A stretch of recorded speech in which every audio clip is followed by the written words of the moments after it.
Good morning, good afternoon, and good evening, Chicago sports fans. This is Eddie. Chief. And Dave. Chief. You just fucking jacked him. Yeah, he tried to cook me right there. You just jacked him. This is an all gas, no breaks podcast presented by Barstool Sports, Barstool Chicago in particular. Redline Radio. How are we feeling, gentlemen? I'm feeling refreshed. Refreshed. Yeah. I feel like I ate myself into oblivion over the holiday weekend.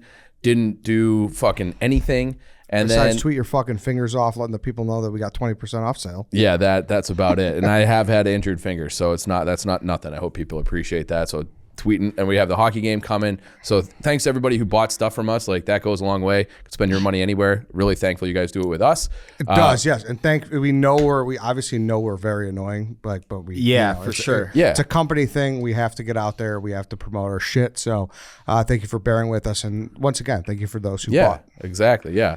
And thank you to those who listen. So everybody's exactly. Spotify Unwrapped thing is going, everyone's Very posting much, that today. so. It means a lot when I see Dog Walk and Redline on there. So 100% does. Thank you for that. And then, like yesterday, Monday, I didn't go into the office. And then yesterday I was like, because Eddie, you were traveling and Carl's sick. And so I was like, I'll just blog from home. And then yesterday I was blogging from home, planning on coming in. And I just made a alternate decision and went to the bar for the USA game. So it was great. Yeah, that's good. So obviously, as you can see, Carl's out now.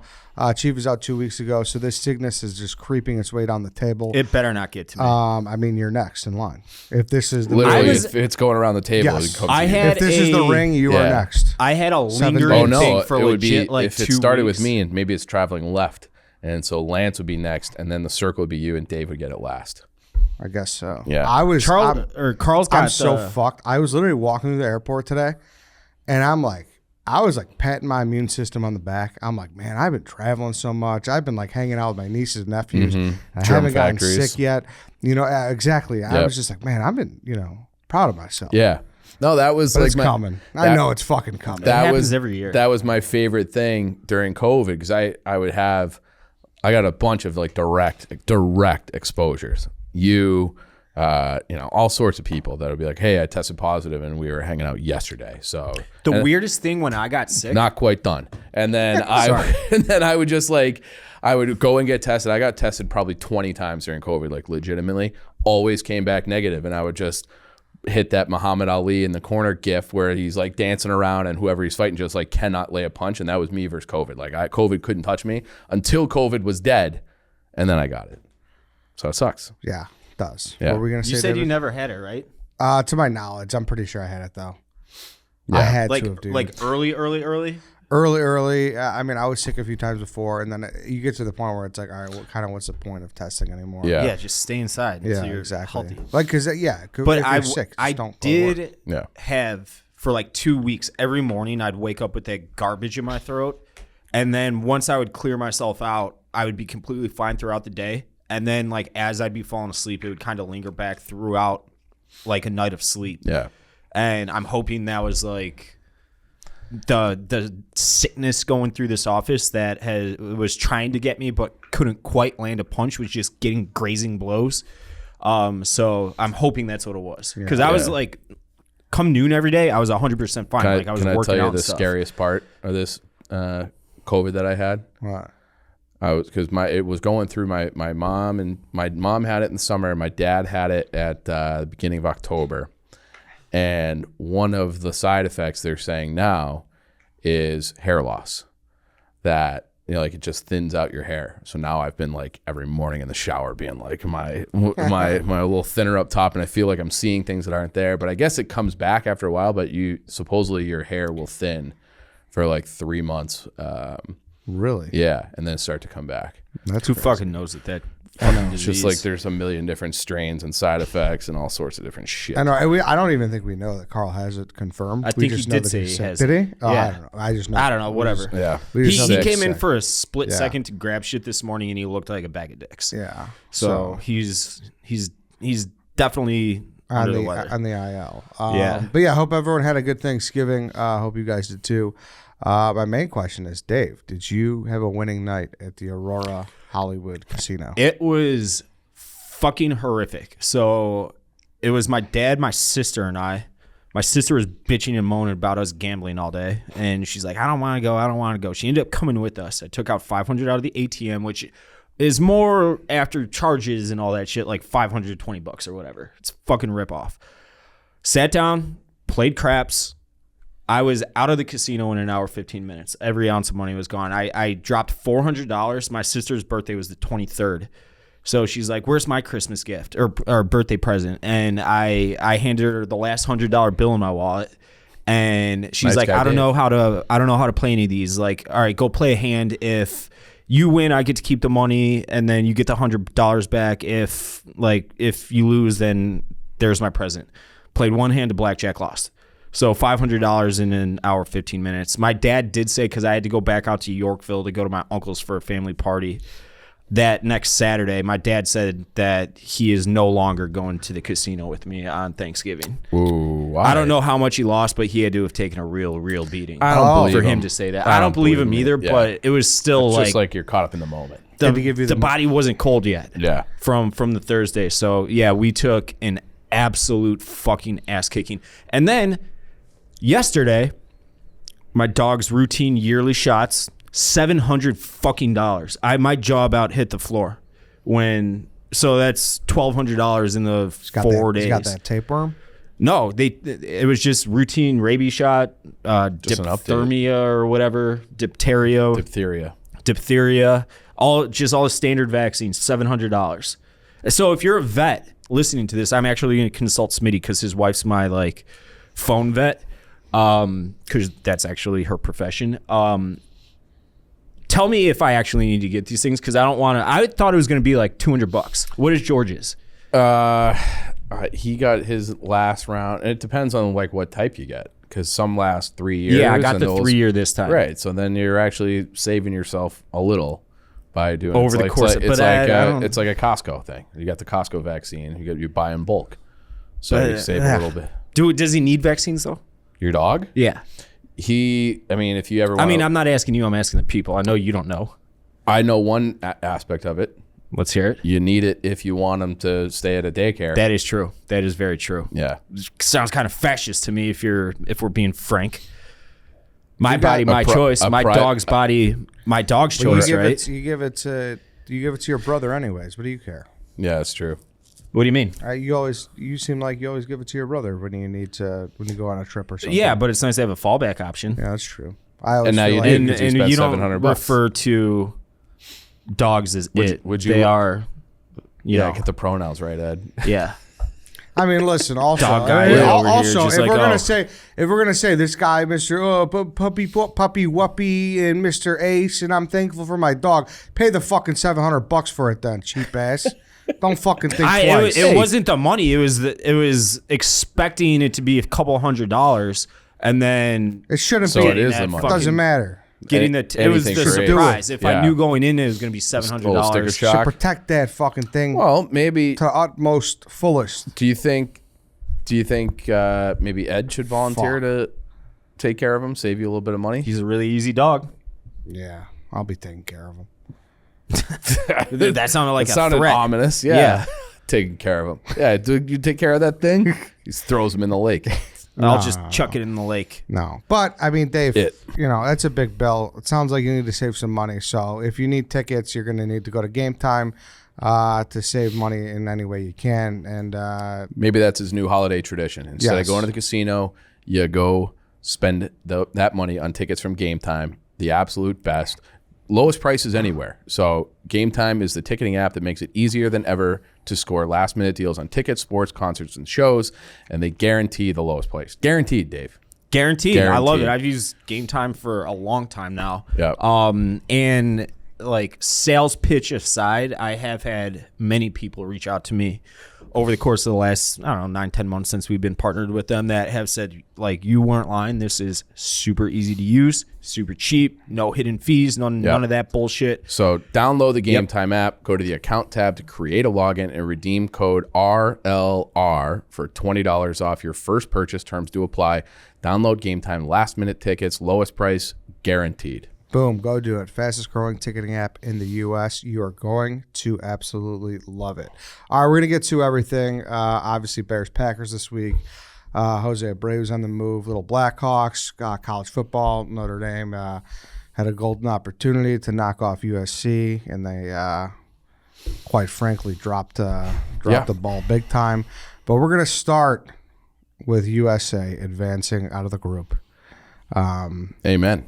Exciting times, fellas. It really was. Exciting times. I had a great time, and I went to a place with Sam's Army, a friend of the program. He was on the snake draft last week, the soccer draft, and we had guys from the Fire there. There were guys from who had played for the U.S. men's national team that now play in Europe.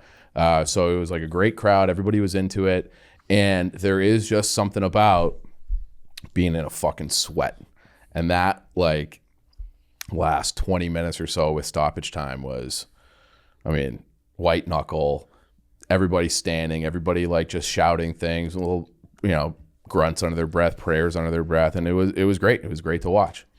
And I saw a tweet from this guy, Chicago's #1 soccer hater. I'm not. No, I'm not. You're not? I'm not in any way. Well, when we were watching the Wales game, you had nothing positive to say about the game. Because that was objectively a boring game. I didn't think so. I've talked to multiple soccer fans that have agreed with me, especially when you compare it to it's a World Cup game. It was absolutely boring. If you watch the Australia game this morning against Denmark, that was boring. The Wales game, I was bored. The game against Iran, I was not as bored. It was kind of entertaining. It was perfectly fine midday television for me. Do you think it's possible that because you're watching more of it, that you're gaining an appreciation? No. Okay. Absolutely not. That has nothing to do with it. I speak objectively. Always. Yeah. I always do. Mm-hmm. That Wales game, they got their dick stomped the entire second half, and it didn't seem like it was that entertaining of a game to me. The Iran game was completely different. It was, I think, about as fun as a soccer match at this stage of the World Cup can be, and I said as much. Okay. I don't understand what's wrong with it. I think there's something, and it goes for every game in the World Cup, where like every chance, either you're conceding or scoring, it doesn't matter, any chance could be the end of your tournament. Like you give up a second goal against Wales, you're fucking out in the first game. So like every part of that game, every time they're going forward, every time they're on the break, you're like, holy shit, holy shit, holy shit. Because every single chance means so much because you don't know when the next one's coming. The United States is going through. They only scored 2 goals. So like the margin for error is so small that it makes it every single chance elevated, and it makes it fun and exciting. And there's even more subjective. on more Did you on have the fun line. watching? It was the most begrudging high five to Portnoy I think I've ever seen. That was Big Cat's tweet about Rico being on Iran was one of the funniest. I didn't even see that. No. I didn't see it either. Because Rico looked pissed off after the game when Portnoy was giving everyone a high five. Yeah. And he's like, Jesus Christ, was fucking Rico on Iran? Why does he look like someone pissing his Cheerios? It was so fucking funny. I'm sure Rico handled that well. Yeah. He handled it as you could imagine. Does he pay his taxes? He does. Okay. I can confirm. You've seen his books? I haven't seen his books, but I know that man. But you know the guy. I know the guy. Yeah. You know a guy, right, Dave? Yeah. He's not doing anything shady. Listen, I'm just gonna be honest, all right? And people are gonna say I'm like being a buzzkill, but like I see it. Mm-hmm. I see it. I get it, and I see it, but I still need to gamble on it to really enjoy it. Yeah. I gambled on. So listen to this. You were on Iran. No, I was not on Iran. Mohammed. No. I didn't bet the Wales game, or I didn't bet the Iran game. But I bet the England game. Yeah. And I was between 2 bets. I was like, I like USA to score, or I like no goals. And I fucking bet USA to score. He texted me, and I was like, I think they got a goal on him. Yeah. And like they did. They just missed them. I know. Yeah. And let me tell you, like I was locked in for 94 minutes or whatever it was. That even for a 0-0 game was more entertaining than the Wales game. Yes, it was fun. Like I really liked it. So I just need to start putting money on it every time. You should do that. I had Pulisic to score parlayed with USA to win against Iran. that worked out great, plus 310 or whatever that was. So it was like that guy, if he's our guy, he has to have a moment. And if he has a moment, we're going to win. So I just put all my, like, no emotional hedge whatsoever, just put it all in on Pulisic and USA. But like there were, when I was at the bar with Sam, and that was like a soccer hardo crew. Okay. It was, we had, everybody's wearing a jersey. You had guys who had been like, there was one kid there who was like part of the Olympic qualifying team. Like it was, and it was like a ton of people and like a wide range of ages from like people in their, 24 to 50. I think that like one guy was like, I was at the game when they played in 1998 in France. I'm like, Jesus Christ, dude, like how old are you? And, but like there were a couple of people crying that they were like, so like, tense, like watching the game. And then when the whistle blows, they just have that release and they couldn't control it. They were so like, I think that's cool too. Yeah. Cause I could say this too. It really appears, just like I said, being a fucking nobody novice soccer person, it appears our boys are playing their dicks off. Yeah. Like literally. Our fucking in Pulisic's case. Yes. Yeah. Yes. That I as far as flopping goes, he wasn't flopping. Yeah. Our goalkeeper, like that guy, I love that guy. Yeah. Turner. Yeah. Yeah. Like this guy's like, he's fucking like, he's ready to roll. Yeah. This guy's into it. Yeah, and they got like the guy Tyler Adams too, like the captain. Did you see that? I blogged it, but they had the press conference with the Iranian media guy. I did not see that. Okay, so the guy gets up there. It's been everywhere. Yeah, dude, he's been doing trivia questions. Yeah, and so he's up there, and first question, the guy raises his hand. He's like, first of all, our country is pronounced Iran, not Iran. Please get that. Like, let's get that settled once and for all. So it was like. He's throwing jabs before he even answers that or asks a question. Then he's like, how do you feel about representing a country that has like so many problems with like racism, the way they treat black people? And it was like, Jesus Christ, man, like he's there to play a soccer game. But he answered it perfectly. He goes, well, thank you for furthering that education. That's what this is all about. I didn't realize I was mispronouncing the name. So thank you for that correction. And then he's like, like I grew up in a mixed household. Like it's like, as long as you're having progress, like that's the most important thing. And it was just like, he's 23 years old.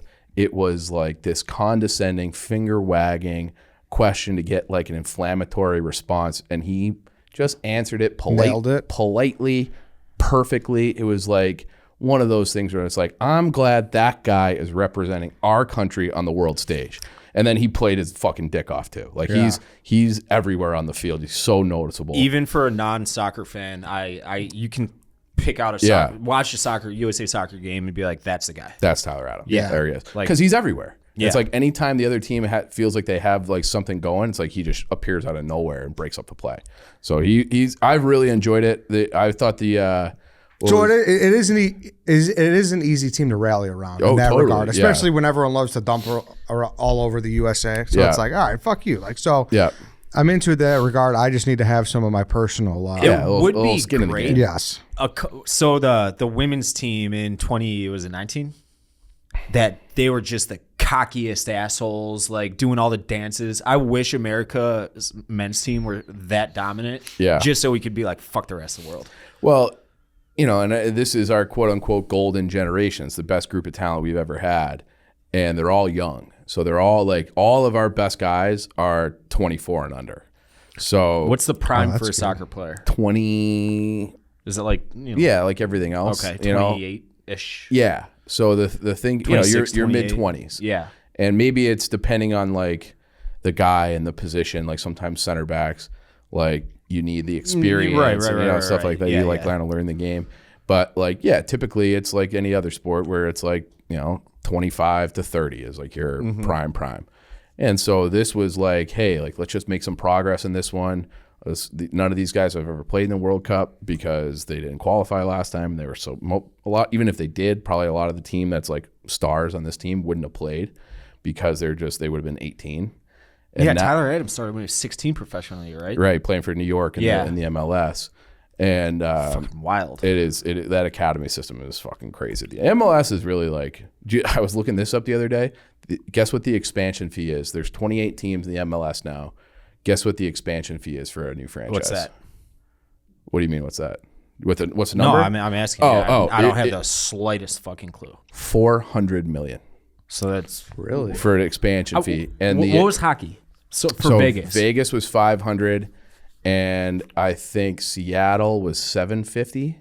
So it's creeping up there. And yeah, and it's like if you flip on, like I was out at the bar with a bunch of like the Nottingham guys for the Nottingham Foresters Brentford game, and this English guy goes, "Oh, like are you watching the MLS Cup, the final?" And I'm like, "Yeah, maybe. When is it?" And he's like, "It's today." I'm like, "Well, I didn't fucking know." But there is like this underground of people who fucking love it. Like Columbus Crew sells out every game. All the teams of the Pacific Northwest, they get like 50,000 people. Atlanta gets fucking insane numbers. Mercedes, they get more. They get better attendance than the Falcons at the same stadium. It's fucking crazy. It's crazy. So it is growing here. It's just like it's like growing underground. And so the whole idea with this World Cup was have a good showing, get out of the group, gain experience, and then be like ready to go when it's here in 2026. And it's like everything's kind of going according to plan. And I've seen a lot of people being like, I think United States can beat the Netherlands. And I think it was plus 375 when I saw it yesterday. I think I'm going to have a little sprinkle on that. Yeah. I was talking to a couple of randos yesterday, and they said that the Netherlands on paper should mop the floor with us. But they've been not really impressive. You know, they're like a power. Like they've been to a final before. They've never won the World Cup, but they've been to the Final Four multiple times. They were in the finals. I want to say they lost to Spain in like 14 or something like that, or maybe it was 10. But they have like big time players, but they're not. They're also kind of young. And then it's like everyone's like defensively, they've been a nightmare. So it's like we've been very good defensively, and then we have speed and athleticism to go on the counter. Like they would probably have the ball for, 60% of the game or more, but like we could get them in transition and score is the theory. So now it's like from people who know. So now it's single loss elimination, right? Exactly. Yeah. And then so extra time, and then after that it goes to kicks. So if it's tied at the end of the game. It goes, and this is like a tricky thing for if you're gambling out there, you can take them in regulation, or you can take them like just straight money line, and that adjusts the odds because like if you pick them to win in extra time or PKs or whatever, like it changes the number, so you have to be careful for that. Yeah. So if you're like, oh fuck yeah, like we beat them, and like you scored a goal in extra time. And you're like, fuck yeah, you might have lost your bet. Yeah. Okay, so that is one thing I noticed to Ed's point about having to gamble. I did open up against, was it Wales or England? Or I think it was against England. I opened up the app. No, it was Wales. It was game one. I opened up the app to, sprinkle on it just to make it more interesting for me. And it was like the U.S. was plus 260 to win, plus 260 to draw, and like plus 260 to lose or something. Mm-hmm. Every number was, I'm like, I can't fucking bet this. I don't even know what I'm looking at. Yeah. So that's why you need to bet something simple like I did. Yeah. Like a goal or I was like, well, I mean, if no one's favored to win, how are you supposed to like? Exactly. The other one I like because it feels like you're never really out of it is corners in a game, because even if you haven't had a ton throughout the game, if someone's down late and they start throwing everythody forward, it feels like you'll get like 4 sometimes in the last 10 minutes. Yeah. So I have noticed that. I like that one too. From my eyes, it looks like they beat that. They pretty much beat England. Yeah, they outplayed England. They outplayed them, for sure. Not on the scoreboard, obviously, but it seemed like that. I got such a meathead take right now. I love it. No one knows what we're talking about here. 8 on 8. Just open up the field even more. And just lots of shots on goal. This is what, Dave, like, this frustrates me. Why? Because this is what we're talking about in the draft, and you're like, oh, I don't know shit. Yeah. This is exactly how to improve soccer. It was going to be. That would have been, it would have been a great pick. Yes, exactly. I mean, my pick was to change the offsides rule, and I got shit on. And then that rule sucks too. It sucks. And then I blogged it yesterday as like a means to like put the podcast back out and really explain what I was talking about. And then it came to like fruition on that second Tim Weah goal that got disallowed. Where it's like, that should be considered onside. I'm sorry. He's right fucking there. He's basically even with the guy, his kneecap or his elbow or something was. And they had the like computer like tennis. It's like, basically. fuck that. Just make that a goal. Like that makes the game much better. Yeah. Right. And so I had like a whole Chief was right thing going because, and if you said, hey, make it 8 on 8, That would have been great. There was a tweet that was going viral that said, here's my plan to fix soccer. It's just there's too many guys, so limit it to 3 forwards, 2 defensemen, goalie. And it's like the field is too big. You got to just kind of shrink it down. Then just spray water everywhere and freeze it. And then it's basically like the whole tweet was like turn it into hockey. And there are like some actual similarities between soccer and hockey. Like the way you score is like all just space and creativity and creating time and it's been I've really enjoyed it. It's fun. Yeah. The other thing I love about it, seeing the fans from everywhere else. Like those Senegal fans there was a guy with a full-on lion head in the stands for the entire game, just like dancing around looking like Simba. It was crazy. Yeah. Well, we'll see what happens Saturday. We got a chance, right? We got a chance. You always got a chance. Got a chance. Saturday morning, what was the exact number they were at on the money line against England? It was about what it's probably similar. Yeah, to Netherlands, right? Yeah. And you could do Denmark. You can do a double chance too, where it's like Holland. You got too many names. You could do like draw or win, like I call it a double chance. So it's like United States or draw. So you don't get like your payout decreases substantially, but you usually feel pretty good about it. Maybe that's what I'll do. All right. Shockingly, listen, for doing what we just did, guys, people may say that we should lose our Chicago sports show for leading with soccer over Bears-Packers. But hey, we kind of do what we want around here. And we will move into Bears-Packers now. So we did lead with USA Soccer over Bears-Packers, but that was by design, people. We know where we're at. We know what we are. We're 3-9. Yeah. Packers are absolute dog shit as well. The difference is they were built to win. We were not built to win. We're doing this shit on purpose. Yes, exactly. Yeah. At this point, they better lose every fucking game the rest of the season. Yeah, except I do want to win this week. I do. I always want to beat Green Bay. And that's like, you know what I mean? Like you always want to be your rival, dude. It don't matter what it is. It's just at the high school level, at the grade school level, at the college level. It's just good for business, man. It's just good for business. I don't think that you're wrong. You know what I mean? When it comes down to it in 100 years and they bring up that record all time, you just never want, you never want to be below. Tied now, right? It was tied like a couple games ago, at least a year ago. Yeah. It was tied as of very recently. The Bears are currently sitting in the 2nd overall spot with a 3-9 record. The Packers are 4-8. Would you trade a win? And then the consequences of that are the Packers are drafting ahead of you. That's a great question, Ed. Well, here's the thing. As much as I want to win, and I honestly, I'm going to be rooting my balls off for a win. Okay. Truthfully, I don't think we're going to win. I mean, we are so weird. I didn't think we could get more depleted. Oh, they are. It's Jalen Johnson and 10 other guys in that defense, right? It's getting to like they might want to do a Vince Papale like open tryout. Dude, right? Like that's like every like they need a nose guard. Ed, I mean, honestly, I might have to go call Fitz and grab a helmet from Northwestern, and go to Lakeshore Drive and see if Eberflus needs me on that defensive line. It'd be funny if you just like got on the purple line, got up there, then jumped on the metro up to Lake Forest and just walked over full uniform. Dude, I might have to, bro. I'm here for the boys. I mean, it's getting ugly, bro. It's not good. Ugly. I mean, we were laughing because Lance, one of our producers, he's like, "Yeah, the Bears just signed someone off the Lions practice squad, Tim Doyle," and we started laughing. It's Tim Boyle, I believe. Yep. Obviously, I've never heard of him. I think he played on Thanksgiving last year. I think.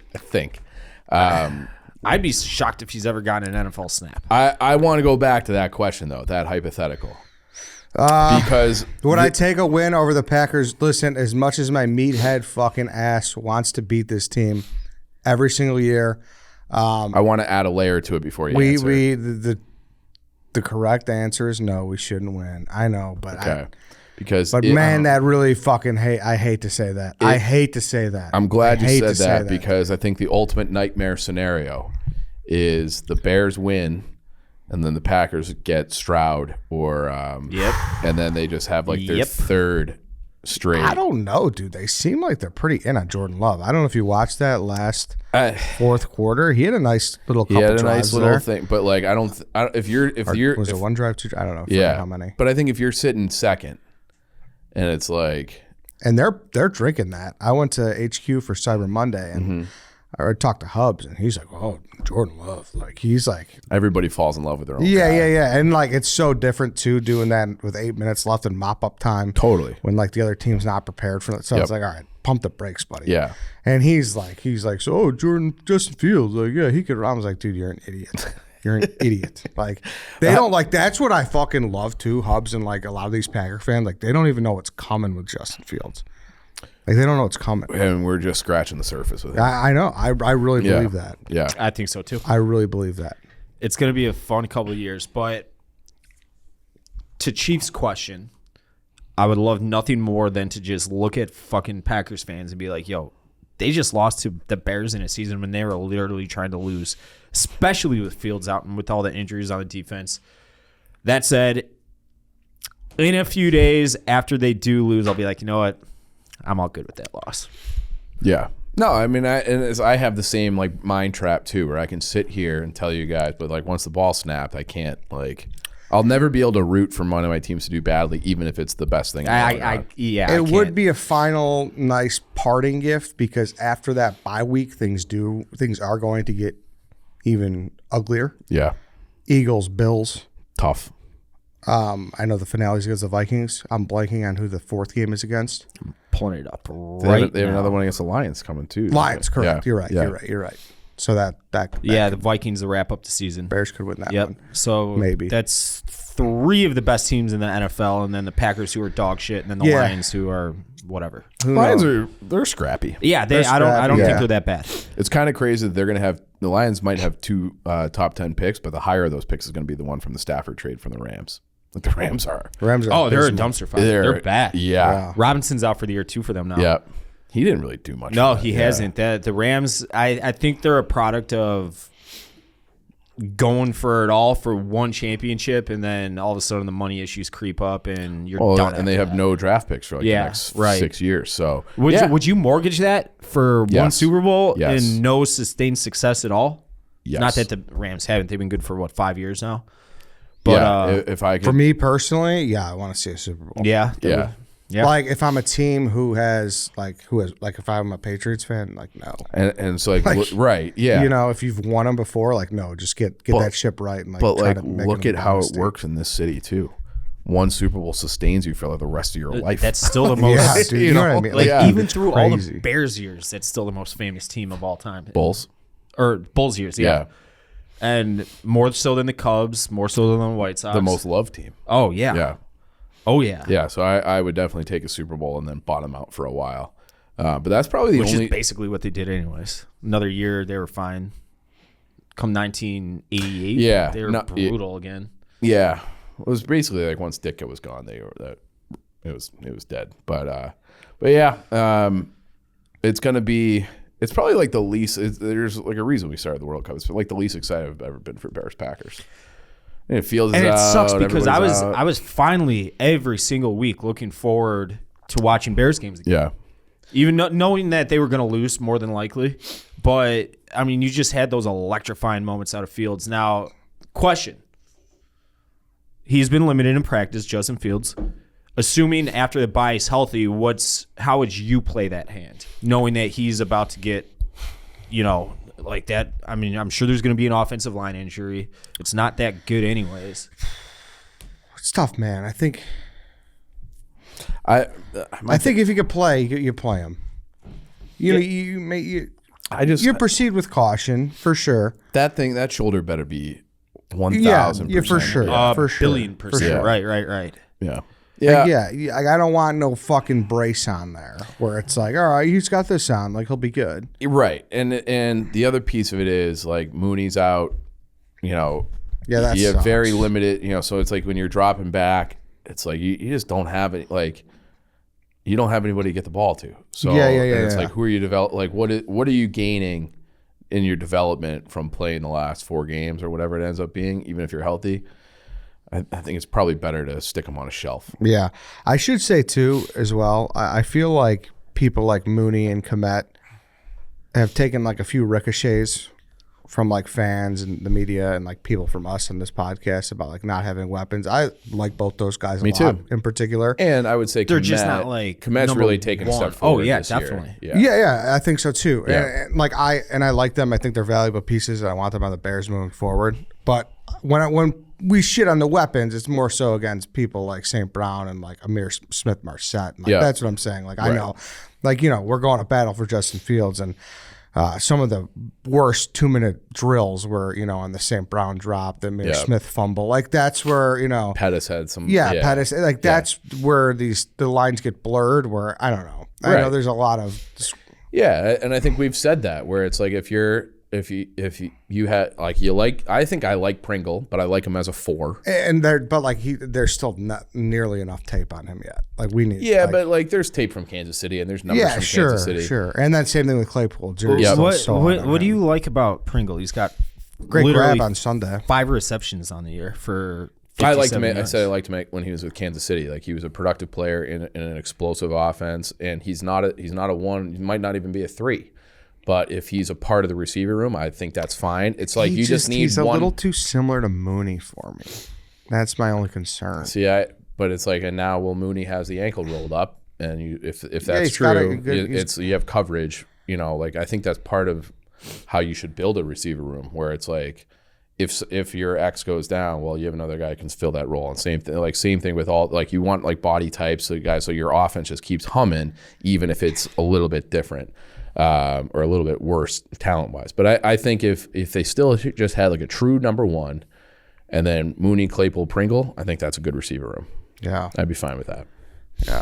And then Kmet. Kmet has gotten a lot better, and I would assume he's going to keep getting better moving forward. I have noticed this about Kmet because it's not like he's completely lighting up the offensive stat sheet with receptions and yardage at this point. I think it was 5 scores in a 5 games in a row, I want to say, or something like that. Something like that. But like when I watch him block, it's so much better than it used to be. And like he's gotten, I don't want to say I was a hater before, but I was like, come on, he's not living up to, what was he, 35th overall or whatever? It was 40 something, but second high. He was their first pick in that draft. Right. He looks much better as a whole tight end right now to me. And it's been fun to watch him and Fields develop a nice little connection. But Fields had that quote today where he was talking with people, and it was about Mooney and how Mooney's donezo. And he's like, I'm looking forward to developing a rapport with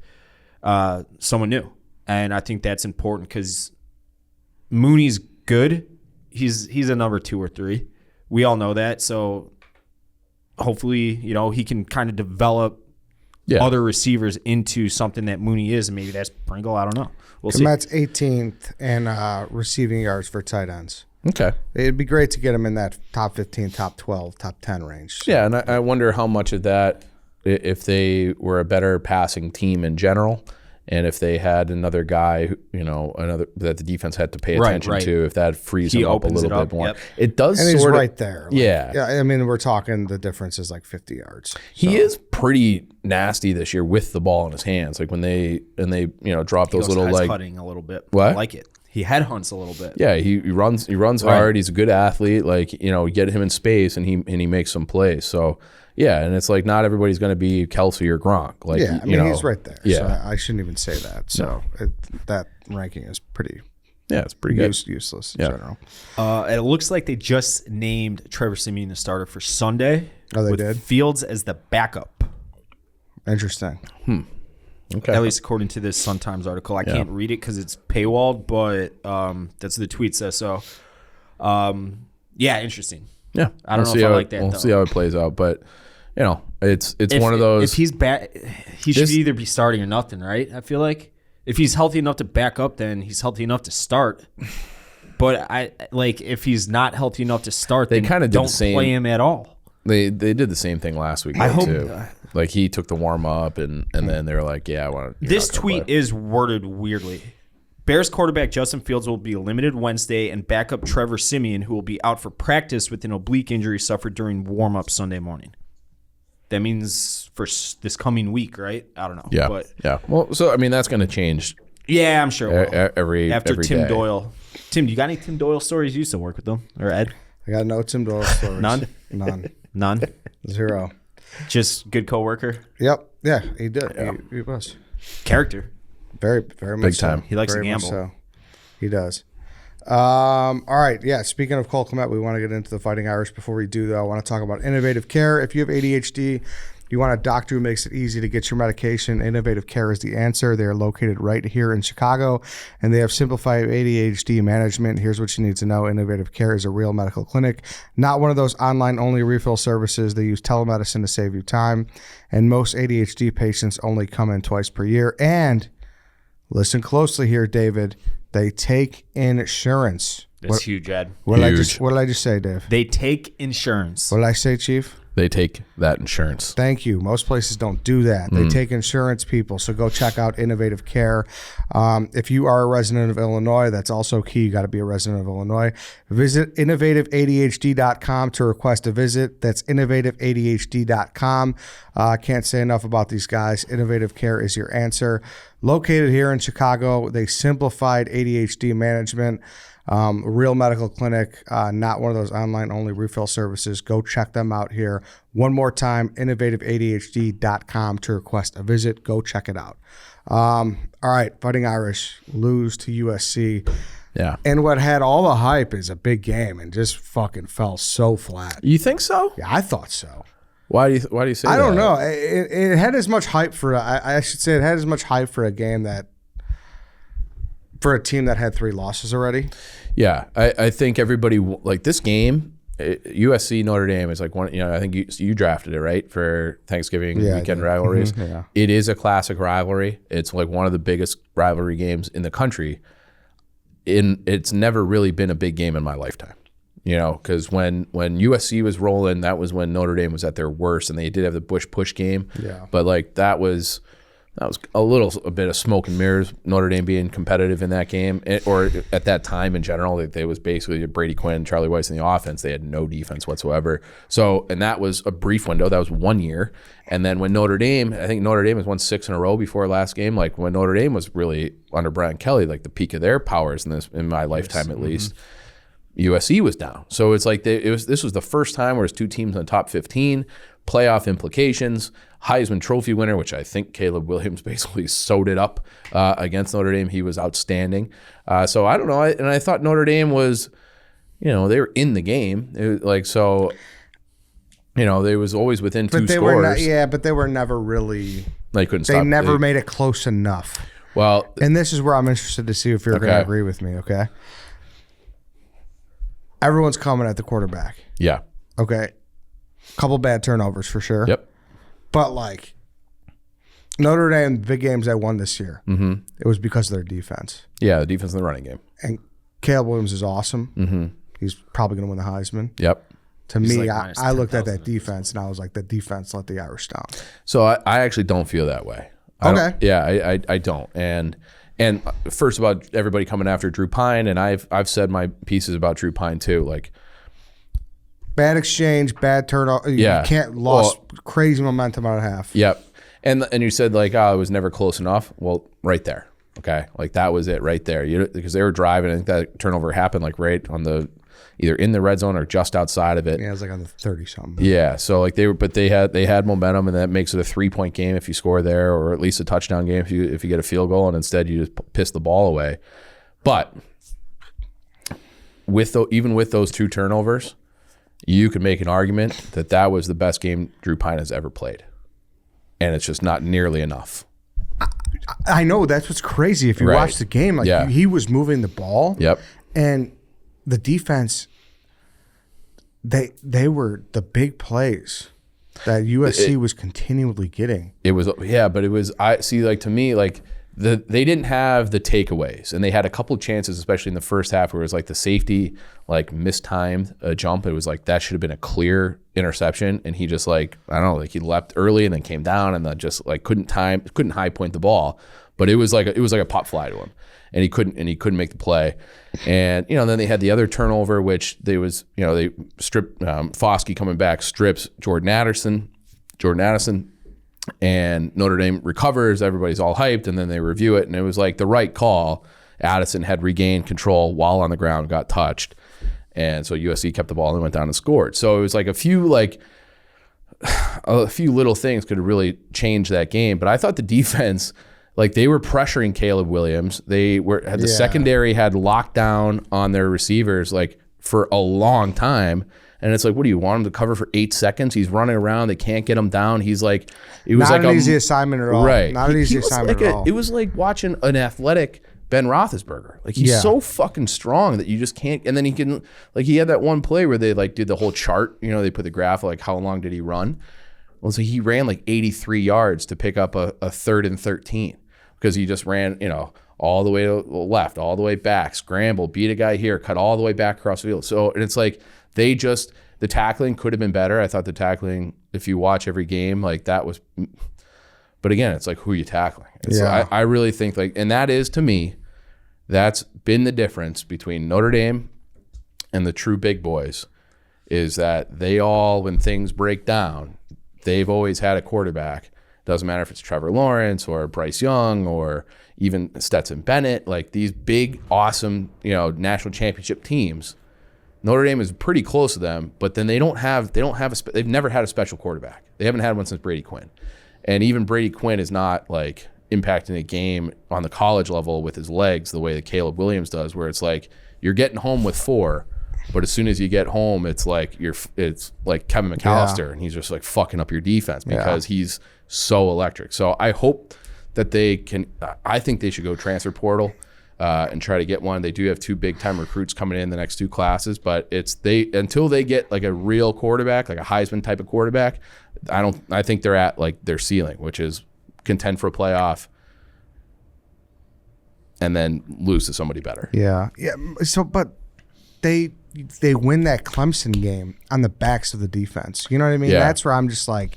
Yeah. And the expectation is so high, it's almost impossible to meet it. Yeah. Especially against a quarterback of that caliber. Right. So I understand I'm saying something that's like, all right, dude, buddy, you're expecting a fucking and I think perfect game. Right. You know, and I get that. Right. But, and they had to play perfect because Caleb Williams, like, and I liked the defensive effort in that game. A few plays where I wish they tackled better, but the defense got better as the game went along against like just a traditional running game. But it was just all Caleb Williams. It was all he's a beast, dude. He's a beast. He's a beast. And like that Clemson game you referenced, they ran it down their throat, and it was at home. It was a little chilly. A couple big turnovers. Well, Ben Morrison. I mean, he'll probably be first team All-American and start next year at corner. He's probably the best corner Notre Dame has had in my lifetime. Yeah, he's a true freshman. He's sensational, and. And that's a position that they've never really, like Alabama, Ohio State, Georgia, they're always having first round pick DBs. Notre Dame has never really had that, especially at corner. Ben Morrison is that. Like he's a superstar. And DJ Gunglia, whatever his name is, he's not Caleb Williams. No. He's not even close. He stinks. I do like him though. Dude. He's got. I don't know. He's been so bad. I know, year. but for whatever reason, whenever I watch him multiple times, whenever I watch him, I'm like, man, that was a good throw. Like, you know what I mean? Well, sometimes like when you watch, like, I had the same thing with Mitch. Like whenever I'd watch North Carolina, I'd be like, oh, I like. Oh, so I hated Mitch in North Carolina too. Him. But I remember the Notre Dame game where they beat Clemson. It was during COVID. I was in Nashville for something. I went with Darrells. We had a little boys' weekend down in Nashville. But Notre Dame played Clemson at home, and Trevor Lawrence was out with COVID. And DJ played, and he was incredible. Like he threw for 450 yards, and like Notre Dame, I think they won like 44-41, something like that. And he was like, oh my God, Clemson is going to be good forever because Trevor Lawrence is going to leave. And then they got this kid who's definitely going to win a Heisman because this kid's incredible. And then I don't know what happened. His football career peaked right there in South Bend in a loss. Yeah, he's still only a sophomore, right? I think he's a sophomore because of the COVID rules. But like, I don't think he might be a transfer portal guy. Maybe. But you bring up the transfer portal. He has no command. It makes no sense to me that Notre Dame can't find a good quarterback out of the transfer portal. I feel like it's built for them. Oh, yeah. Right? Well, because you like these guys, you get decent grades. Yeah. And isn't that all Notre Dame is? Like you need the grades to show it to go there. Like I feel like there should be some positives for Notre Dame in the transfer portal. Yeah, maybe. Okay. Right. But I think that in general, So they got Jack Cohn came in last year. Yeah. From was a grad transfer, right? Yeah. Right. And then they had the only real transfer portal guy they had this year was a guy from Northwestern, Brandon Joseph, the safety. He had to play, and it's like hard to fault him in that USC game where they did the pooch punt, and he. Oh, dude, yeah. I mean, that should have been a touchdown. Yeah. Like, it's hard. I missed that play then. It was. They punted like so. He's playing free safety, and that was their second pooch. Fucking those should be illegal. The pooch punts? If they're against you. But if you can pull them off, it's sick. Yeah. So he fair caught it because it's like, we're in our base defense. But he fair caught it. Like he's returning kicks for them anyways, right? Typically, yeah. And Herb Street said, well, like you can't blame him because he doesn't really return punts. He's returned punts all year long. Right. But like that, they weren't like in their punt formation. They're in their base defense. And then when it became obvious that they were punting, like he dropped back and just fair caught it, which is probably the smart thing typically to do. But if he had been like scanning the field, it was a walk-in 80-yard touchdown. I missed it. Oh, it would have it was third or fourth quarter, and it was like, dude, he had a good opportunity. Yeah, very good opportunity. The only guy who could have made a play on him was probably Caleb Williams. Yeah, and Notre Dame had like guys available to block him. But anyways, so to answer your question about the transfer portal with Notre Dame, I think that they'll be more involved in it this year. Yeah. But it is like a philosophical thing. Like Notre Dame wants to be a development program. They want guys to what? I'm listening. I hear you because I hear the same thing about the fucking school I root for. Yeah, it's but stupid. Get the fucking best players. Yeah, but Notre Dame historically has been a very good development program. So it's where they get It's a new ball game with the transfer portal. You got to adapt or die.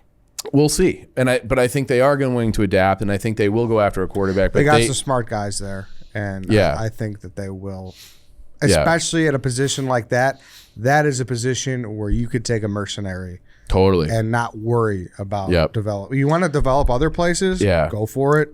You need a mercenary quarterback. there. Fuck yeah, take a mercenary. 100% of the time. Here's the other side of that coin, though. Okay, they have Buckner, who was an Elite 11 quarterback who missed his whole senior year of college or of high school, missed his freshman year, and then got hurt in week 2 against Marshall and out this entire year.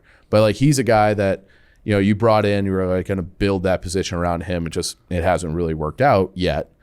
But then what do you tell to a recruit where it's like, hey, CJ Carr, who's like a 5-star kid, he's committed to Notre Dame. Well, you don't stop recruiting those guys. No, but like, at the end of if you were the kid, wouldn't that give you trepidation? Well, like, hey, they're just going to bring in somebody anyway. They're never going to play. No, I don't think so. You don't stop recruiting those guys, but you got to look at the cupboard and be like, hey, these guys just ain't it. Yeah. We need something in the. You got to look at the present. You got to look at the future. Yeah. If that gives a 5-star recruit trepidation to go to a school anyways, then you don't want that guy anyways. That's how I think of it.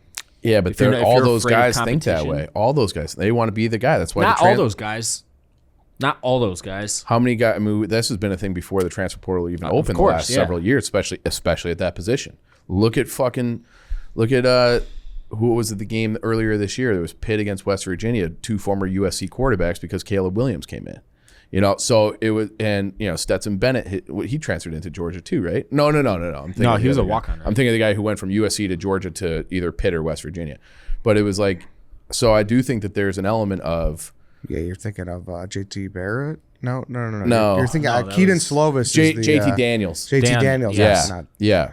So those JT 2 guys were at SC. JT. Yeah. And then Keaton Slovis is the correct. Back, yeah. And so it's like, I do think there's a balance between having all mercenaries and being like, hey, like you're going to be our guy. You're going to redshirt your first year, and then you're going to have a legitimate chance to play year 2 versus like every year is a new year. And I do think you want to have some continuity. So I'm interested to see it's still so new in this transfer portal experiment that I feel like there's probably there will eventually be a right way to handle it. I don't think anybody knows what it is. You never know though. Too, look at Northwestern. They tried that and it didn't work this year either. Yeah, I thought that was a good move going with Helinski. Yeah, Helinski and Hunter Johnson. They tried. Both were like top 40 recruits. Yeah. I don't know. I think they got more quick problems. note. I mean, they got a lot of changes to make. We'll just leave it at that. They started. How'd they start? They fired their entire coaching staff on the defensive side of the ball for the most part. Okay. Which is a start. I don't think it's enough. But I think that Fitz, and this is all conjecture, but I would assume Fitz had a stern talking to with the new AD, Dr. Greg, Gragg, and was like, "Hey, dude, you better fucking right this ship." Like, yeah, and we got a new stadium coming, man. Yeah, a lot of money being poured into that program, and this is not acceptable. It's. I used to enjoy being the token Northwestern fan. Now it's like I don't even like talking about it because it's an embarrassment. Yeah, And lowercase Dave. They got a long ways back to where they were. It's unfortunate because it didn't need to be like this, but Fitz was set in his ways. And 1-11, it's absolutely really bad. Pathetic, embarrassing. He should be ashamed of himself. And firing the defensive coordinator was a start. The defense went from being just an awesome unit year after year to being like unwatchable. But we'll see. We will see. Yeah. They've lost like their identity. Like you used to know, like you flip on Northwestern, you know how they're gonna play. Now it's just like. But sometimes you need the reset, dude. Yeah, like that's what. I have confidence in Pat Fitzgerald. Yeah, I do too. But I do think the Big Ten West. It's getting a lot better. Yeah. So I think it is. Big Ten West. It's gone in 2 years, but I mean, those are still teams you have to play. Right. So then I like the Matt Rule hire. Mm-hmm. I think that was an awesome hire. You're out on Matt, our guy Garrett Classy. You're out on Matt Rule. I'm not out on Matt Rule. I don't know, man. He had an awesome few years at Baylor. He did. And Temple. He's like a right. I hated him going to the Panthers. Yeah, you did. When it happened too. It was weird. Because it felt like he could have been a guy that could have been at Baylor for a long time. Yes, and yeah. I thought he should have taken a bigger college job first. Yeah, or whatever. He took a different path. Mm-hmm. I don't know. We'll see. Nebraska's just been such a tough job since Bo. Yeah, and well, that would be my concern about Rule at Nebraska, because even if he rebuilds them and does a fantastic job there and wins 9 games, that's not good enough. Exactly. You know, so it's like he has to be Tom Osborne. Being good is not good. I don't think so anymore, dude. I think wonder. they would fucking do anything just to go back to the Bo years. We'll see. Fired him. I think people say that now, but then as soon as they finish second in the Big Ten West, going 9-3, or they go 10-2 one year and they play Ohio State or Michigan, their doors blown off the Big Ten championship. It's like, this guy's not good enough. He did a great job building, but we'll take the next guy. We'll take us back to national prominence, and then they'll just start this cycle all over. It's amazing that none of these teams can just rise, dude. Like, Fleck was right there, and Braum was right there, and I mean, I don't know. Maybe. Who ended up winning the Big Ten West? Purdue, right? Purdue, yeah. Yeah, maybe. Who knows? Maybe fucking Braum and Purdue gets a win. 7-5, I think. Maybe it's the traditional power, because I think Luke Fickell is a home run hire for Wisconsin. I think so too. Great hire. Yeah. But great hire. How long is he going to be there? Where do you think they're going to fire Ryan Day and then he jump ship for Ohio State? I don't think they're going to fire Ryan Day. Such Big Ten drama, such juicy, meaty Big Ten drama. I don't think they're going to fire Day. At least that's now. Dude. That's such reactionary bullshit. No. But if he loses 2 more to Harbaugh, that I wish I would have done this. Because I've watched Ohio State and Michigan play just about every week this year, and I knew Michigan was going to mop the floor with them. But that said, I thought that Corum was going to run all over them. Northwestern ran all over Ohio State. All over them. They had like 250 yards rushing. Was hurt. That's true. Yeah. But he played a little bit. But he did play a little bit. He was hobbled, though. Yeah. But for the record. That would have been I wish I would have sank money into that. My last college note is if you're in you tell me how you feel. My personal rooting interest for the playoff is Georgia 1, Michigan 2, USC 3, Ohio State 4. Viewing interest. That's what I want. It's not going to be that. That's what I want. All respect to TCU. They had a great year. They have had a great year. I got a sneaking feeling Deuce Vaughn's got something for him in that Big 12 championship. I think K-State's going to win that game. Of course. K-State has to win to even make that scenario come to fruition. And even if they win, they still might get in over Ohio State. Well, but probably not, because the fucking committee would fucking, Yeah. Do you know who else's dream scenario that is for the top 4 is everyone else in America? Like that's what I'm saying. Yeah. Can you imagine? I mean, the Rose Bowl probably wants to puke. But if the years that they don't host a semifinal, you get the Big Ten champion and who's Michigan and USC, like that, to me, that's part of this equation where That's, it's like, I wish it was still. That's comefiesta.com. Yes. That's okay. I mean, that's Is that an actual website, Ed? Used to be. Yeah, back in the day. Back in the day, it Fuck was absolutely was. I never frequented Yeah. it. Tell me about it. 2003. 2003. I don't know what it looks like now, so I'm not going on the record now. But 2003, it had some good vids. Yeah, and but you're right. And then if you had Ohio State, Georgia, like just a blue blood, playoff, like that's what everybody. And like TCU again, like. It sucks because I'm usually all about giving those teams a chance. But Yeah. I don't know. We've just seen it with Washington when it started. We saw it with, and it's just not. Michigan State had a chance. It's just not. Yeah. And there is. I'm sorry. They got the shitty little purple uniforms, and they got the red mixed in now. It's just like I don't want to see that. I want to see that silver helmet against that red Georgia G, and I want to see the maize and blue against SC and the fight on that. USC's fights. That's like an all-time fight song game. Oh yeah. And if Ohio State gets their fucking shit kicked in, it was fucking awesome watching the internet fucking go nuts. Yes. It was crazy. Like everyone was fucking dancing on graves. And I don't hate Ohio State. I don't have a dog in the fight. So I don't. So if it's not them, then I kind of hate Michigan. I hate Harbaugh. do you? I don't hate anyone. But like regardless, whoever loses is going to get their. So even if vice versa, if fucking Ohio State gets redemption and they beat Michigan, then it's like they're going to dance on Michigan's grave. You dumbasses, you beat us in the one that didn't matter. So there is so much potential for good drama, and that's what I root for. Yeah, as a guy who doesn't have a team. So yeah, it would be awesome. It would. I'm right there with you. And it's like the other side of that though is I don't want to see any scenarios where there's like a second SEC team, which I think is kind of gone now, right? Like I think so. Yeah, LSU fucking they ruin their chance. I think Bama's pretty dead. But yeah, I think it's down to those teams. Yeah. Right? So basically, I mean it'll be TCU if they beat K-State. Yeah, that's a lock. Yeah. So you need K-State to win for that to even. But if K-State wins, I think that's going to happen. I think K-State is going to I thought it was going to happen against Iowa State, kind of like a look-ahead game because Iowa State's bad this year.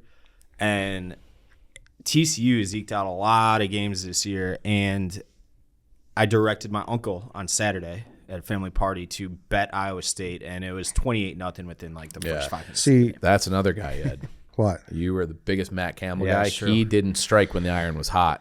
He was like the hottest name out there. You're right. And he waited a year or two too long, and now it's like he's probably lucky to be holding on to the Iowa State job. Nah, he's built up some pretty good will there. It's 2 bad years in a row, though, isn't it? Yeah, I mean, bad is relative when it comes to that program. Totally. Yeah, and I bet you his buyout and his deal is probably pretty expensive for them too. Yeah. But the shine is off of him, to say the least. Yeah. No, you're right. You're definitely right about that. Yeah. That seems like he'll maybe make a move similar to like a Holgerson type deal where he'll make maybe a lateral move to get like a fresh start. I don't know. Fresh start. Maybe in a he big stays contract. there. Yeah, I don't know. Maybe he stays there. I wonder what an Iowa State lateral move is. Cincinnati. No, I think that's a step in the wrong direction. I don't know. Big 12, same conference. He probably wouldn't do that. I don't know. Maybe a big Pac-12 job. Maybe a big. I'm fucking ASU. pissed at ASU just hired someone. But Yeah, they did. They did, yeah. Dillingworth or something. Yeah. How about you want to talk about our guy? Who, Deion? Yeah. Yeah. What do you think about that? Do you? So they're looking at Colorado offered him up. So I think he admitted that. Yeah. There's rumors USF offered him, And Cincy. and rumors Cincy offered him. What do you think is the best job? We have no inside knowledge, just for the record. Right. I don't know Deion Sanders at all. I'd like to. That'd be cool to know Deion. What do I think? Neon Deion. I think I would have, if I were to put money on it, not knowing him, not ever speaking a word to him, just based off what he's trying to do, I would guess that. I read that he got Walmart. He was like integral in getting Walmart to, I think it was $100 million to donate to Jackson State. I could be wrong on the dollar figure, but it was an insane amount of money. Okay. He was like the lead face of getting them to donate.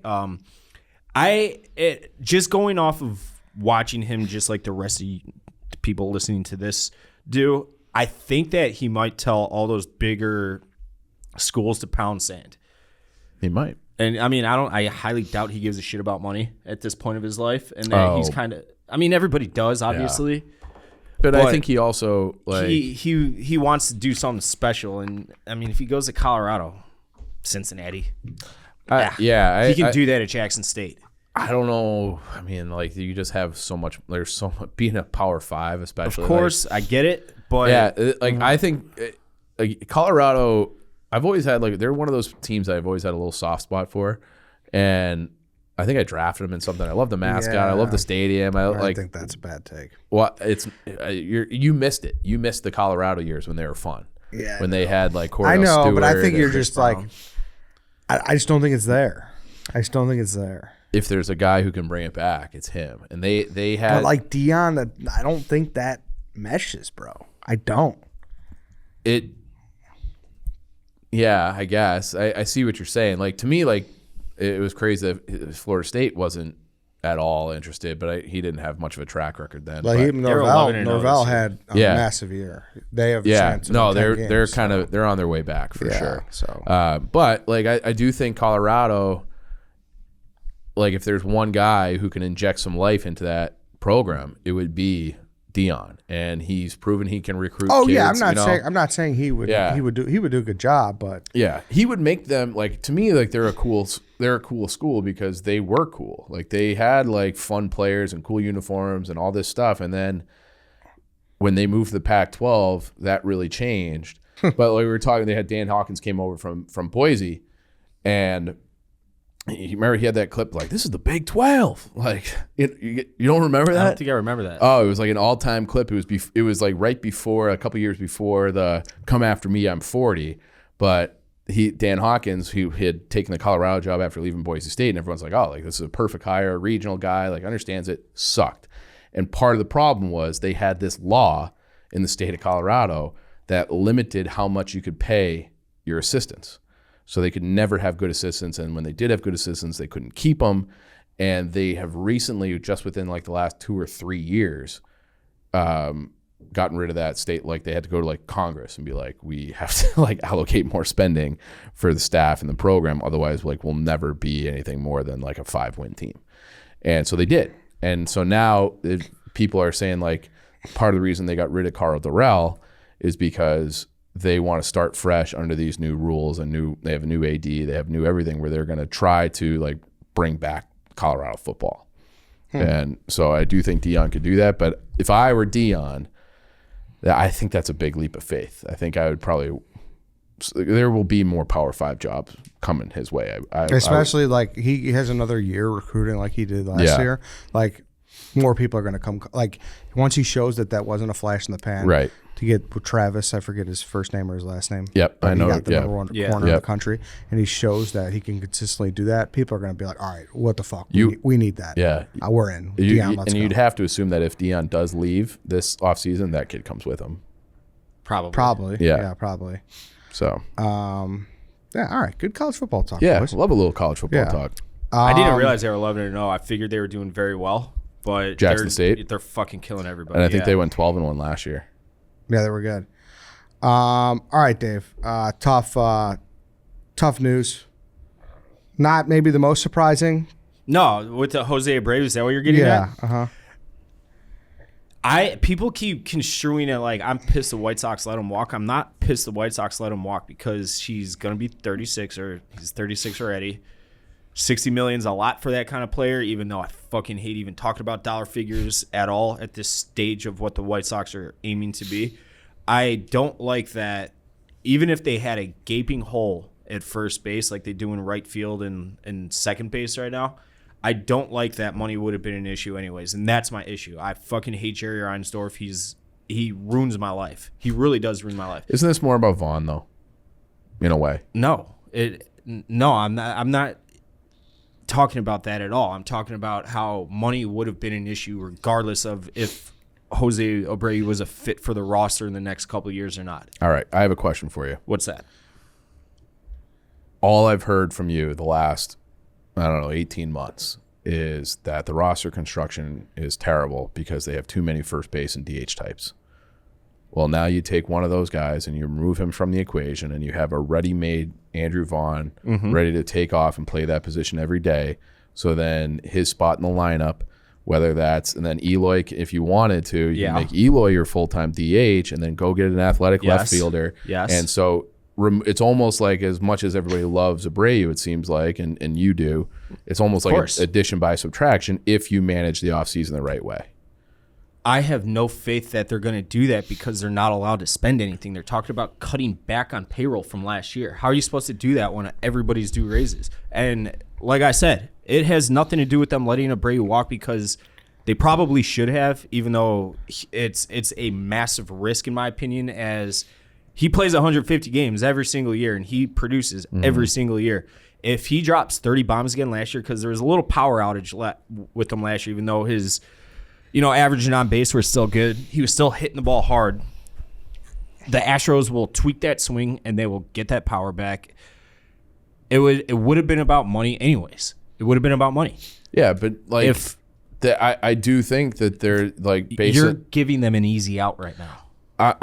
I'm not because I think it's early in the. We'll see how it shakes out. But like you have said multiple times, they need to be a more athletic team, and they need to have a more balanced roster. You're not listening to me. No, I am listening to you. I am listening. Then you wouldn't be bringing any of this up. Yes, like they should have let him walk. Yes. Okay. But in a hypothetical world, money still would have been an issue. All right. So they wouldn't have re-signed him regardless. Right. So let me ask you a question though. Let's say that this isn't the White Sox, but you take that exact same roster, and it's the Texas Rangers logo. Get rid of it. There's no Jerry. There's none of that. Do you like the move of letting him walk? It's not Jerry. It's not Jerry. I have said. So you like it? I don't like it because they've shoehorned themselves into being in this position. Mm-hmm. Wait, didn't he say that the White Sox made him a decent offer though? Yeah, he did say that. I watched his presser yesterday on MLB.net, and he said the White Sox made him an offer. He said he'll leave it at that. I don't think that there's any way I could sniff out what that offer was. So is there any hope now maybe they roll that money up and buy an outfielder now with that money? I'm hoping like that. That's absolutely what they do. Right, yeah, They have to. So dating back that would be fucked up if they don't. Yeah. So like, it feels would that like shock you if they don't? No, but like exactly. Shouldn't you be in like a wait and see mode? Like you're angry right now, and I feel like you shouldn't. No, because they've already said I watched his team on a micro level on like I know. But maybe are they that they're not going to be throwing money at the issues this winter? I don't know how you do that otherwise, because it's not like they have a shit ton of prospects to trade from. You'd have to trade from the minor league or the major league roster anyways, Andrew Vaughn or Eloy, but you're robbing Peter to pay Paul. This is what I was going to say. Dating back to Chris Sale, when everyone's like, "Oh, this Chris Sale, Jose Quintana, Adam Eaton, these extensions are so team friendly." They're not. They are if the players play well, right? And you get those 2 option years for really cheap. Yeah, that turns into player friendly, or team friendly. But if they don't play well, like Yoel Mikado was complete and total fucking dog shit last year, and then Luis Robert is constantly hurt. Eloy Jimenez can't stop getting hurt. Then they turn into extremely player friendly deals, and that's what they are right now. So you can't trade those. What team? So you have. And if that gamble doesn't work, where those extensions that you didn't need to offer don't work out, you need to pay over it. And they're not going to do that. There is a free agent sitting out there by the name of Brandon Nimmo, who's athletic. He's 29 years old. He shits on the ball. How much will it cost? $100 million. $100 billion. I'd say 5 for 125 is what he'll get. So $25 million a year. Give or take. I feel like that's legit. It's just 2 extra years of Abreu. If the Sox were in the same ballpark for that 360, are not going to do it. They're going to do what they always do. They're going to try to patch together with has-beens, rebounds. Someone like Cody Bellinger, who has been just completely fucking horrific, which is crazy. Yeah, he was so fucking. He was good. Awesome. Yeah. A little birdie tells me that the Dodgers might have also been stealing signs. They just didn't get outed like the Astros did, and that plays a big role into his decline. Allegedly, I can't confirm or deny that. That's just what a little birdie has told me. So now, is there anybody in that 3 and 60 range if the White Sox were there and he just chose to go to Houston? Look at the dollar figure year over year. I don't care about term length because Okay. I'm not looking. So Nimmo's close then, though. Theoretically, Correct, should yes. be. Correct, yes. Should be. Abso-fucking-lutely. And then you see the Phillies are going to sign, apparently, John Middleton, the Phillies owner, is like, go, like, here's my checkbook. Go and get one of the shortstops. Correa, Turner, Bogarts, whoever. And they already have Schwarber, Castellanos, Harper, Well, they can the smell that catcher. one So series. let's then reroute this, Dave, because I feel like everyone who listens knows your feeling about Jerry, knows your feelings about the offseason.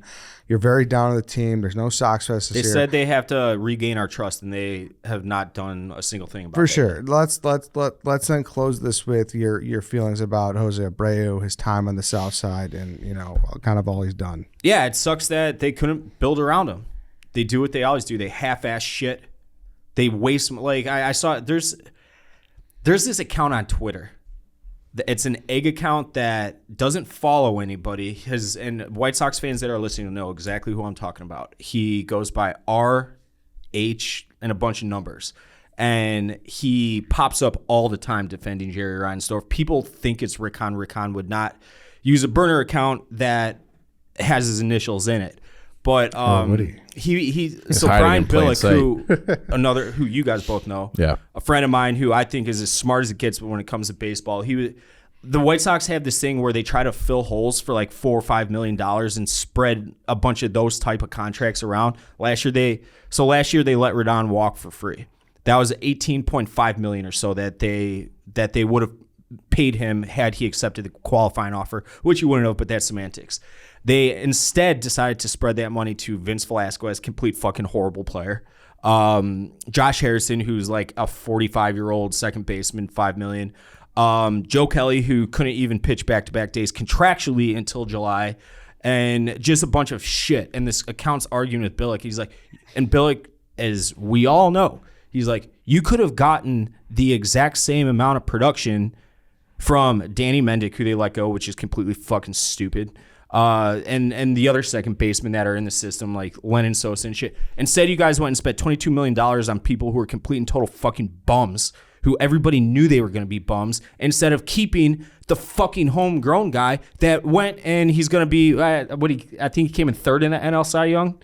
Yeah, he was top 5 2 years in a row. Yeah, now so he's instead, linked yeah, to they're gonna do that too. again. They're gonna go, oh hey, here's $5 million or $10 million to Cody Bellinger. Hope he doesn't hit $150 and strike out at a 40% clip. Please be that MVP player that you were 3-4 years ago. That's what they're gonna do because that's what they've always done, and they don't learn from their mistakes. Instead of going and signing a Brandon Nimmo because they're so fucking hellbent on extracting the most dollar value. And why don't you just go get the established players that are already good? Was this the Jose Abreu segment that Ed asked you to do? I was hoping for a nice send off. There's nothing nice to send him off. The White Sox sucked his entire career here. I know, Jose was great. He was a Build him pro. a statue. I love the guy. Thank you. He represented the worst decade of my entire life. Okay. Any words on the Mike Clevenger signing? Yeah, I love it. I mean, sure, but I mean, I'm not going to get into details, but they have already nickeled and dimed him with this contract. It's 1 year, $12 million, and money has been allocated elsewhere. I'll say that. So, Can you? I don't even know what that means. Yeah, can you not be so? I can. They bounce a check to him or something already? Not quite, but they took measures to not bounce checks to him, by their words. So Okay. I'll explain off camera. Okay. You guys can I'll get into the details, but they're crying poor. They're a loser fucking organization, and holy shit, I hate them. I hate them. Oh my and they God. fucking ruined my life. This is but fucking. This thank is you. this is the opposite of a cumfiesta.com. This is rotten.com. Remember that site? Oh yeah. Dead bodies and shit. Actually, I do remember that site. I puked after That eating site a was burrito fucked watching up. it. Eating a burrito. Yeah, my friends. I ate a burrito Jesus. and I went to that, and they're like, "You got to see this site." And Fucking White Sox talk is so dark on this show. They did it to themselves. Didn't have to be like They this. did it to you. All the White Sox fans. They said it themselves. They got to earn the fan base's trust back, and it doesn't sound like they're doing that. All right. So they have an opportunity to, but All right. oh, Christy McVie just died. Fuck, man. Nobody knows who that is. I don't. Sorry. She's the Mac in Fleetwood Mac. Damn. That's tough. I like keyboardist. Me too. That's sad. All right, Chief. Any Blackhawks short here? Yeah, I mean it's basically kind of over. They've been bad now for really the whole month of November. Seth Jones is back, but it's like Whitney he laid out this scenario on Chicklets about how like Patrick Kane can really just force his way to anywhere. Like, if he wants to go to Boston, like I just don't. I think that I'm starting to come around on the thought that he is going to get traded, and what they're going to get for him is going to be disappointing, because it's just really because remember last year when they traded Hagel, and it was like, holy fuck, they got 2 NHL guys, and Taylor Radish is like a legit I hope he's here for a long time. He's a good player, and 2 first-round picks, and then they do the Brinkett trade. They got like way less than that. And I think the Kane situation, because if he's like, hey, I want to go to Boston, Boston is going to say, we would love to have him. You guys take 50% of the salary, which they're going to do no matter what to facilitate a trade. But they just don't have anything to trade. They really don't. They have one like pretty good forward prospect, and that's it. Okay, they don't have a single other guy in their prospect pool worth getting. And then they're one of the best teams in the league. So they'll be picking anywhere, like I would say 26 to 32. So then you're talking about a guy who might play in your top 9 somewhere, this kid Fabian Lysell, and a first-round pick. And then they don't even have a second-round pick because that was part of a previous trade. So like and there's just nothing the Hawks can do, because they're not going to be like, nah, fuck you, you have to stay. And then he leaves as a free agent. They're just going to get whatever they can get from whoever Patrick Kane wants to go to, and it's going to be very underwhelming. And then he's going to go somewhere and be fucking awesome.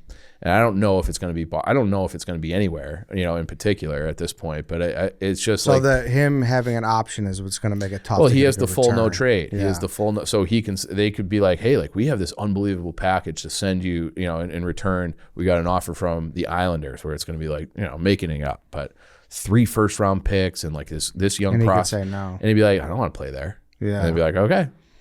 But how realistically do you think he'll do that, though? What's the 2 questions? Realistically, do you think he'll do that, though? Yeah. I think he should. Yeah, but I think listen, obviously he's not going to go to a team that's not in the race, but no team not in the race is going to want him, obviously. His contract's up at the end of the year. Yeah. However, like if there's like, hey, like Kane, like, all right, like give us like 10 teams, dude. And it's like 10 teams that are really going for it, and some type of a bidding war happens. There's so much fucking value to that, tied to that name that comes with that, besides the skill set. All right, so the only way I'm going to combine both your questions, the extension and the trade, okay?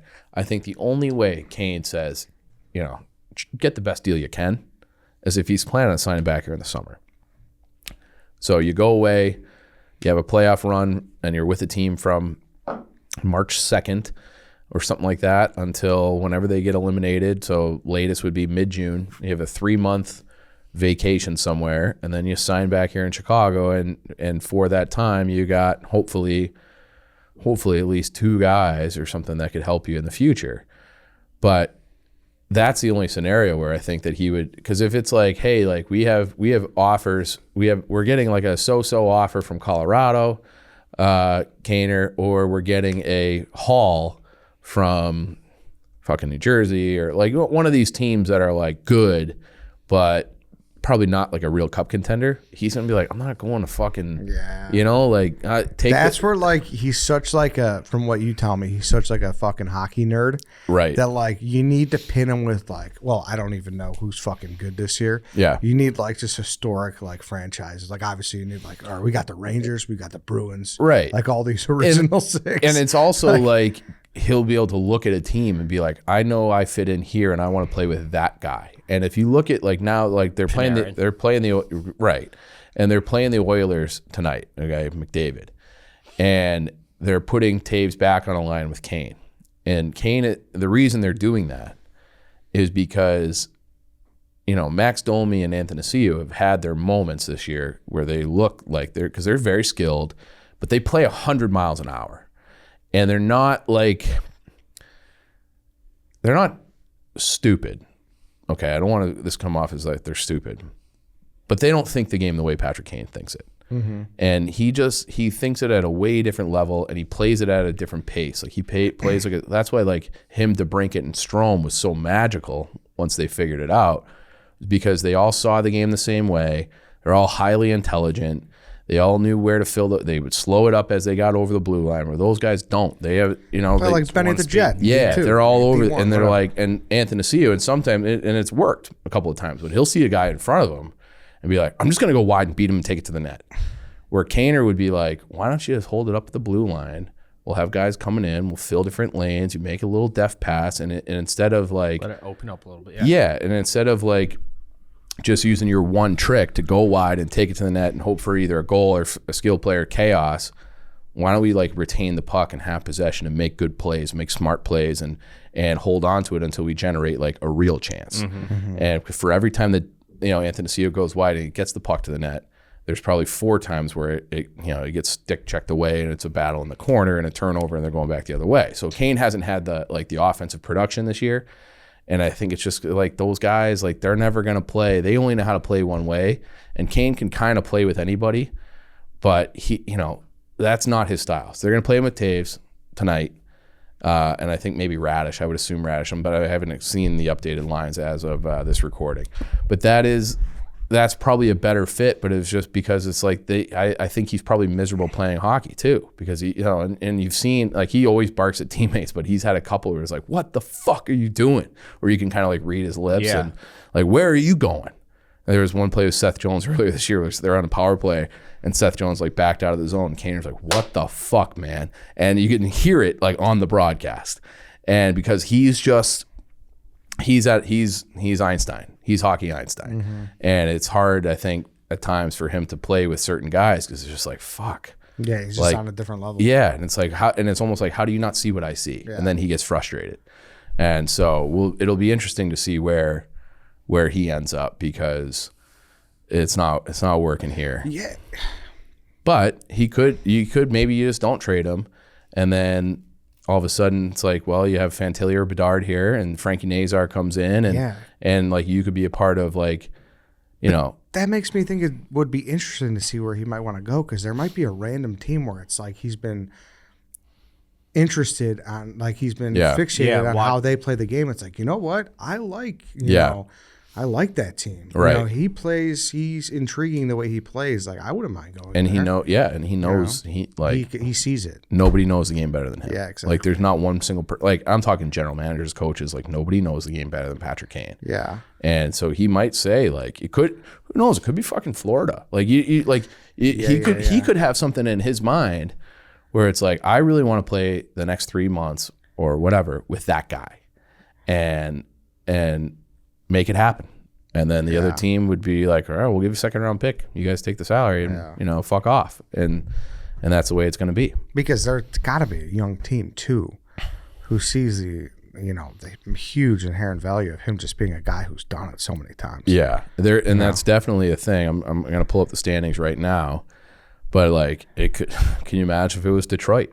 Detroit's in a wild card spot. They're a young team. They could probably use a little. I can't. You can't. Okay. Well, Chelios went from Chicago to Detroit, so that would be tough. But it's like I can't imagine him wanting to play in like a market like Carolina.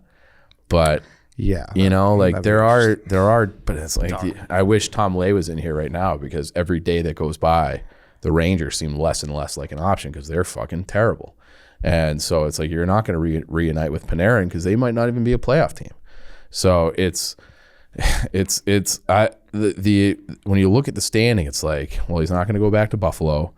Toronto and Tampa Bay probably can't afford him, like no matter what. And so there's just very limited teams. I think Dallas could be an option. I think Colorado is an option, but that's kind of it. Like it's so then you're never going to have like a real bidding war, because he's going to ultimately decide, and there's very few teams that can that kind of fit the criteria anyways. Well, we'll see, man. Time will tell. Yeah. Time will tell. It'll be interesting. It will. All our teams fuck up. Hopefully he just comes back, because that'd be nice. If you get Bedard or get Fantilli, and then it's like all of a sudden fixes a lot of problems. What's the money look like next year for the Hawks and moving forward? I mean, they have $21 million between Taves and Kane coming off the books. Right. They have a lot of guys. They'll have more cap space than anybody, but it's not like the free agent class is out of this world. So, and I don't think they're not really ready to do that yet. Like they need to have this last draft class like kind of emerge. Like I think ping pong balls go their way. Yeah, and that's very important. It's very important. And there's going to be the top two guys, Bedard and Fantilli, will play in the NHL next year. After that, you'll get a great player, but he's not going to be ready. Right. So if you're in the top two, I think you can make an argument to 1988 being like, hey, like we got Nazar coming in, we got Korchinski coming in, we got, and like go out and sign a goalie. You could probably find a goalie. And like they're in a position like that cap space, like you're asking, Dave.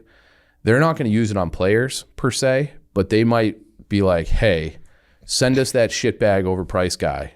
We'll take him. You can take that cap space and give us a second round pick for our trouble. And you can take that cap space and go get the guy that you really want as you're chasing the cup. So it's more about like weaponizing the cap space to get future assets than it is to go and get, a big time free agent. Yeah. Kirby Dach looks like he stinks again. No, he's been great. He's like he's playing on the top. Not by his plus minus. Well, we don't really use that stat, but that's like an outdated stat. Be like he won the batting title. You know how you guys like, we hate average. That's still important. Well, but people don't. It's you understand the point I'm making. Yeah. And I still think plus minus gets too much shit because it's like ultimately like you want to be on the ice for more goals than exactly. Not. Same with batting average. But he's playing top line minutes for Montreal, and he was producing at about a point per game, and he let the crowd have it when he was here last time. So, I don't think I saw this. Oh, he was they played Montreal, and it went to a shootout. And Kirby Dach had a shootout attempt to win the game, and as soon as he touched the puck, like he'd been getting kind of booed throughout, but like when they were like, and Kirby Dach coming up, rained down boos on him, and he went in and buried it, won the game, and then gave the ear symbol to the crowd. Which I don't know why anybody would be booing him. Like it's not his fault. The team was a fucking disaster when he was here, and he didn't draft himself.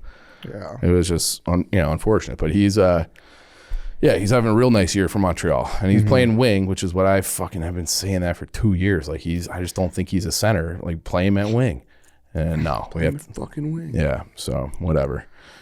All right then. But that's the deal with the Hawks. Good stuff. My last thing is, I before we wrap up here, congrats to the high school state champs, Leno Winslow, St. Teresa, IC Catholic, Sacred Heart Griffin, Nazareth, East St. Louis, Mount Carmel, Loyola. Yeah. Most games were kind of blowouts, but I didn't watch the Loyola one, but I watched Carmel and I watched East St. Louis, or parts of them, because they were both massive blowouts. Yeah. Your tweet about the size difference I thought it was photoshopped. No. The East St. Louis ones. Yeah. People are bitching at me. They're like, of course it was, you fucking moron. It was skill players versus off. It's like, you're missing the point. That could have been all their skill players. Have you looked up their rivals? They got guys going. They're going to Bama. Yeah. All over the country. Right. They're right tackles. Who is it? Sean Oakman or Oaken or Sean Oakman? Yeah. Oakman from Baylor. From Baylor, they could have trotted out their skill players, East St. Louis, and they would have dwarfed them anyways. It was like fucking Dallas Carter from Friday Night Lights. That's exactly what it was. Tough for Prairie Ridge. Prairie Ridge, a great Yeah. program. But yeah, East St. Louis is so fucking tough. I did get a DM. I would like to see. I wish they would do like. All right, and now you're gonna play. Like, now we're like the top four, like the 5A, 6A, 7A, 8A. Because they could all compete at that point. And sure. I would East love St. to Louis have could a true state they champion. Could beat Mount Carmel or Loyola. Yeah, they could, but we don't know. before. But Mount Carmel looked pretty fucking good too. We played East St. Louis my sophomore year, and this is when I was still playing. And they call up all the starters from the sophomore team to be the scout team for the varsity team, and we played East St. Louis. They had Craig Appleton. Yep, I remember him. Yep. Went to Wisconsin, ended up getting in trouble there. But he was a national level recruit. And when we were doing the handshake lines, I was like, I got to see how big this guy is. And obviously I'm short.